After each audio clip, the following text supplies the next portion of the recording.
40 years ago, one of the issues that led our people to the first peaceful revolution in the world was the fear of people that they can be arrested anytime, anywhere, in the middle of the night in their own homes, with a warrant that wasn't issued by a judicial authority, or the arbitrariness.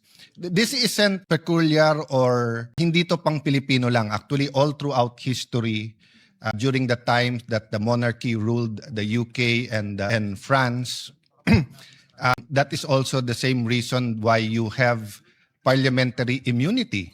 Because if the monarchy did not want a member of parliament to speak on a certain topic, baka biglang arestuhin. So over hundreds of years, na-develop ang check and balance of how the state will be empowered to arrest a person or search his person or his household or his business, while also protecting his basic right, his right to liberty, life, and property that cannot be deprived without due process of law.